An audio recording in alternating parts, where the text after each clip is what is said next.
Agora eu vou convidar ao palco o presidente da ProSoja de São Paulo, o Azael Pisolato, ele que traz o tema Superando os Desafios da Adaptação nas Cadeias de Soja e Milho. Por favor.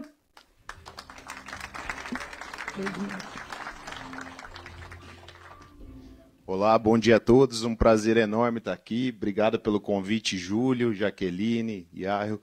A missão não é fácil falar depois de tanta gente boa, mas vocês deram uma canja que eu vou falar depois do Francisco Maturro, então podia ter sido pior. Então vamos lá, gente. Eu tenho a ideia de trazer os desafios, né, a visão do produtor, né, dos desafios desses eventos extremos.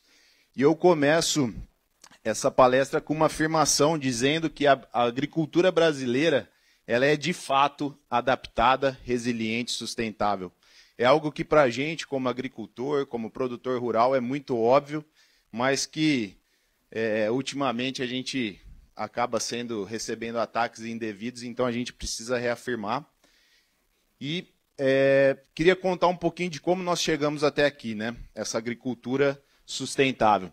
Então, quando a gente fala de agricultura sustentável, a gente está falando do Brasil, que é líder de produtividade, excelência na produtividade, né? Líder de boas práticas agrícolas, adoção de biológicos, é o país do plantio direto, da fixação biológica de nitrogênio.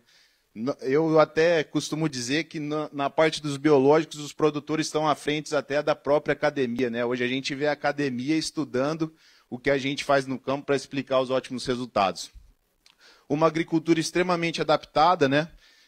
E aqui fica um agradecimento especial a todos os pesquisadores da Embrapa, aquele trabalho que começou com Alisson Paulinelli, um trabalho incrível que transformou o Brasil, de fato, no celeiro do mundo, né, passando de um país importador para um país exportador de alimentos, e que adaptou essa agricultura, trazendo tecnologias do mundo inteiro. Adaptamos os animais, adaptamos a soja, o trigo, e hoje a gente exporta tecnologia. E a resiliência, né, um país que, passando pela pior seca, já estamos indo de novo para uma safra recorde, né? Então, o país do ILPF, o país de até 3 safras por ano, então realmente é algo espetacular. Quando a gente fala de segurança alimentar, a gente não consegue não pensar no Brasil, né? O Brasil, terceiro maior país exportador e produtor de alimentos, mais de 200 países, né? Alimentando aí mais de 1 bilhão de pessoas. E o mais importante, né? Isso não beneficia só os produtores rurais ou garante alimento barato. A gente garante uma cadeia agroexportadora muito forte, traz reservas cambiais e estabiliza a nossa economia. Nós vamos falar um pouquinho mais para frente. Um país de matriz energética extremamente limpa, né? Quase 50% da nossa matriz energética é de fontes renováveis. E muita gente pode falar, mas isso é por conta das hidrelétricas ou da solar, mas não, 2/3 dessas energias renováveis vêm do nosso agro, né? Seja do biocombustível, seja do biometano, da biomassa. Enquanto a média mundial, né, aqueles que nos acusam, são 15%, e a Europa, por exemplo, 17%. E quando a gente vai falar de preservação ambiental, é aí que o Brasil dá um show, como muita gente aqui já falou. O Brasil tem 66% do seu território preservado. E o que é mais interessante e que mais salta aos olhos é que metade dessa área, ou seja, 1/3 do país, está preservado dentro dos imóveis rurais. E a Embrapa Territorial teve o cuidado de analisar cada área dessa que é dedicada dentro dos imóveis rurais e valorizou isso e chegou ao valor de 3 trilhões de reais. Esse é o patrimônio que os produtores rurais do Brasil destinam à preservação ambiental. Nenhuma outra classe, nenhum outro país faz nada parecido. E, além dos 3 trilhões dedicados à preservação, ainda vem uma montanha de dinheiros que o produtor rural gasta para fazer a conservação dessas áreas, manutenções com aceros, cercas, brigadas de incêndio. Então, realmente, a gente precisa contar melhor essa história, né? E precisa ser reconhecido. Bom, aqui é só falando um pouquinho da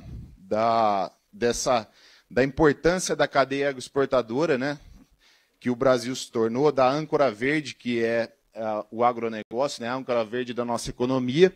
Então, a gente vê ali que o superávit da nossa balança comercial vem do agronegócio e 45% disso vem devido à exportação de soja. Isso é reflexo de 24% do PIB vem da economia, 30% do crescimento do PIB dos últimos anos veio da agricultura, quase 27% dos empregos, 50% das exportações totais. Isso gera reserva cambial, estabiliza a economia e permite bem-estar para toda a população. E soja, agricultura e desenvolvimento. Quem aqui nunca testemunhou a revolução que acontece nas fronteiras agrícolas, quando a agricultura vai para lá, quando se instala uma usina de cana, uma usina de etanol, uma unidade de processamento agroindustrial. A ProSoja fez um levantamento e mostrou que nos 2.000 municípios onde tem soja, o IDH é superior à média nacional. Então, mostra que não é o desenvolvimento que puxa a soja, é a soja que leva o desenvolvimento. Então, quando a gente pensa em panoramas e perspectivas, né, a gente tem muito claro de que a gente segue a agricultura baseada na ciência, né? A gente não está aqui por ideologia, por política, a gente é realmente baseado na ciência e defende esse agro que é de fato sustentável. Então, quando a gente vai na agricultura tropical, agricultura adaptada, como nós falamos, plantas e animais exóticos, hoje o Brasil exporta genética de gado zebuíno para a Índia. Hoje as variedades desenvolvidas no Brasil são de excelência. Nós estamos tendo expansão no Brasil inteiro. Hoje nós já temos soja sendo plantada no hemisfério norte, lá em Roraima. Então, não tem mais entre-safra no Brasil. A gente tem estados brasileiros produzindo junto com a soja americana. Nós somos uma agricultura intensiva em boas práticas agrícolas e tem alguns pontos a melhorar, como, por exemplo, a irrigação e o barramento, que nós vamos falar. E existem alguns estudos que mostram que o barramento, se ele fosse mais bem utilizado no Brasil, né, se a gente não desperdiçasse todas essas oportunidades, toda essa riqueza hídrica, talvez o desastre no Rio Grande do Sul não teria sido tão grande como foi. Os sistemas de cultivo, né, brasileiros, essa agricultura tropical, é difícil a gente explicar para um francês, para um alemão, o que acontece aqui dentro, né? Só vendo, para que eles realmente entendam o plantio direto, essas 3 safras por ano, e por isso, talvez, os ataques a gente não sabe se é por má fé ou por desinformação, mas é que a agricultura realmente é impressionante. O ILP, ILPF, as plataformas de pesquisas integradas e os serviços ambientais, né? Os serviços ambientais, eles agregam tanto a parte de preservação, então nós temos lá aqueles 33% preservados, que deveriam ser de alguma forma remunerados, né? Ao produtor, a gente defende o pagamento de serviços ambientais. A gente preserva os recursos hídricos, margens de rios, nascentes, nenhum outro país faz isso como a gente faz.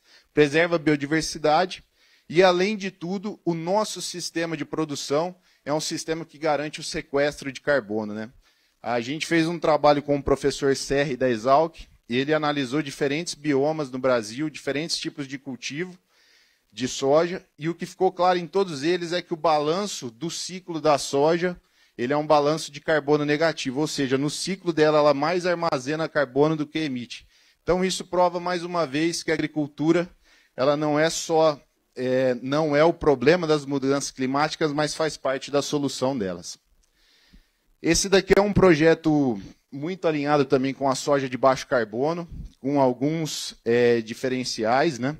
A gente está implantando o projeto Soja Legal, um projeto que começou no Mato Grosso, porque a gente vive num mundo em que sustentabilidade não basta ser, é preciso parecer, né?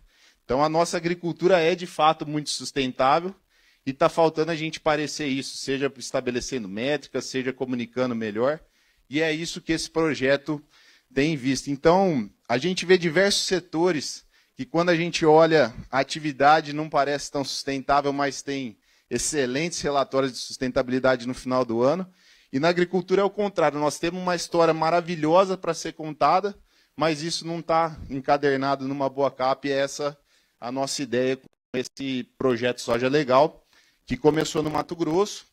São 1.200 propriedades rurais, mais de 4.200.000 hectares já cadastrados, mais de 1.000 produtores cadastrados e mais de 950 diagnósticos socioambientais emitidos.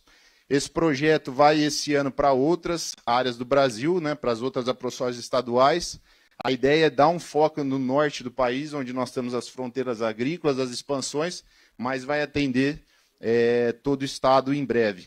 Isso vai muito em linha com o que o secretário Guilherme Piai, que vem fazendo um trabalho maravilhoso, fez por São Paulo. O nome ainda não está definido, mas vai ser algo como passaporte agroambiental, porque o que São Paulo tem para vender é produtividade, é valor e é sustentabilidade. Aqui só, então, reforçando a questão do Brasil liderando essa transição energética, né? Então, ali os 2/3 vindo do agro. E reforçando, eu não vou adiantar, o especialista no projeto do combustível do futuro está aqui, o deputado Arnaldo Jardim. Agradeço também por tudo que tem feito. Projeto importantíssimo para a cadeia do etanol, do biodiesel, do biometano, do SAF. Então, que com certeza vai gerar uma demanda sustentável e a gente vai conseguir seguir nessa cadeia avançando. Agora, eu queria falar um pouco sobre algumas políticas agrícolas e práticas que é a dor do produtor rural hoje. Uma delas é o seguro agrícola, né? Então, quando a gente olha o seguro agrícola no Brasil, o que acontece no Brasil, que é um dos principais produtores, e compara com a Europa, com os Estados Unidos, a gente pode falar que o seguro agrícola no Brasil é uma piada. São valores insuficientes, garantias que não fazem sentido nenhum e que deveria ser prioridade número 1 do governo, da cadeia, das entidades, porque o seguro pode parecer um negócio simples, mas ele resolve um monte de outros problemas que a gente vive batendo cabeça. Plano safra, financiamento, garantia de contratos de entrega futura, e tudo isso passa pelo seguro agrícola. Então, a gente fez uma pesquisa com nossos associados na ProSoja, a gente levantou os principais riscos, né, de perdas de produção. A seca ali ficou como o primeiro lugar, né, quase 100% dos produtores responderam que a falta d'água é um problema latente, que das principais, depois vem seguido de chuva, incêndio, granizo. Depois nós perguntamos quais são as principais reclamações, né, desses produtores quanto ao seguro rural. Eu elenquei destaquei duas ali, que é a cobertura de produtividade baixa. Então, por que um produtor de excelência, aquele produtor que investe, que constrói solo, vai contratar um seguro que não garante a produtividade que ele teve se ele analisar nos últimos 10 anos, ele não teve. Então, não faz sentido. E a falta de incentivo via subvenção do prêmio. Então, é um ciclo vicioso que o seguro agrícola no Brasil, que a gente precisa resolver isso. E nós perguntamos depois, e aqui fica uma lição de casa para o governo, para as entidades, para as empresas de seguro, quais são as características desejadas, né, para esse seguro agrícola. Então, custo de apólices adequadas com a ocorrência de perdas, clareza no processo de contratação, coberturas de riscos recorrentes, apoio governamental e aceitação de seguros como garantia de operações de crédito. Bom, outro ponto que é importantíssimo para que a gente garanta essa produção de alimentos tão necessária para alimentar esses 9 bilhões de pessoas e garanta a preservação ambiental tão exigida é a irrigação.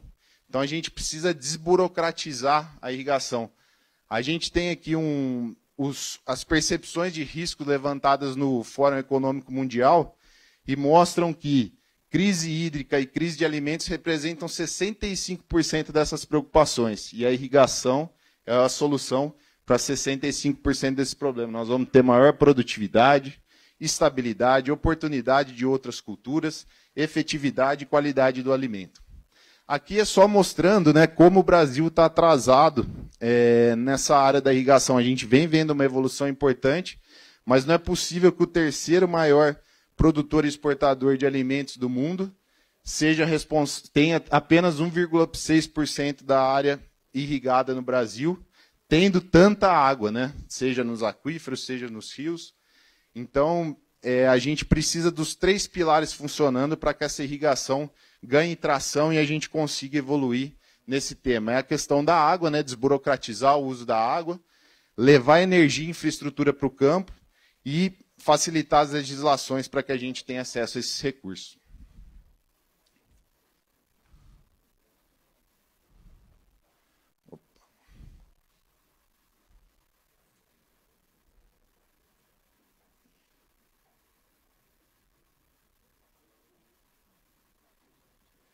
minuto só. Bom, o próximo item, eu ia falar de armazenagem, que também é outro gargalo, né? Armazenagem e infraestrutura no Brasil. O Brasil, nos últimos 30 anos, né, saiu de 30 milhões de toneladas de grãos para 300 milhões. E durante esses 30 anos, a produção foi o dobro da capacidade de armazenagem que nós temos. Então, hoje nós temos um déficit de 100 milhões de toneladas no Brasil de armazenagem, e isso tem tudo a ver com sustentabilidade, porque sem armazenagem no campo, a gente tem um dado ali que mostra que o Brasil perde mais de 30 milhões de toneladas de grãos pela safra, pela sua ineficiência logística. Então, a gente precisa diminuir desperdício, diminuir a pegada de carbono. Eu me lembro uma vez que eu estava no Conselho de Soja de Ohio e um dos membros do conselho falou, da porteira para dentro o Brasil é imbatível, mas da porteira para fora vocês nunca terão chance com a gente, né? Aqui a maior distância que o meu caminhão anda é do meu armazém até a ferrovia ou a hidrovia mais próxima. E para finalizar, eu queria trazer 5 conclusões, não estão ali, mas eu acho que eu consigo lembrar de cabeça. A primeira é de que o agro é de fato sustentável, adaptado e resiliente, e é ele que vai ser a solução para mudanças climáticas, segurança e transição energética, segurança alimentar e desigualdade social. E esses são os 4 cavaleiros do Apocalipse que o meu conterrâneo e nosso eterno professor e ministro Roberto Rodrigues sempre fala, e que semana passada eu fui numa palestra do Tejor e acrescentou mais um, que é fake news, né? Então, ele falou que esse é o pai de todos eles. Então, realmente é um que nós temos que combater, e no sentido de combater fake news, projetos como soja baixo carbono, soja legal e tantas outras certificações são muito importantes para que a gente, além de ser, pareça sustentável, né? Nós precisamos melhorar a comunicação. O terceiro é para que a gente leve a questão do seguro rural como prioridade, né? Com relação à armazenagem, a gente seria uma irresponsabilidade e insustentável crescer produção de grãos sem crescer estrutura logística no país. Então, é aqui um recado para a cadeia, para que antes que a gente aumente a área, a gente precisa ficar melhor, e principalmente nesse quesito. E por último, eu queria dizer que eu tenho certeza que o iogurte mais sustentável, mais saboroso, é produzido por fazendeiros e fazendeiras brasileiras, por pecuaristas e pecuaristas brasileiros. Muito obrigado, professor.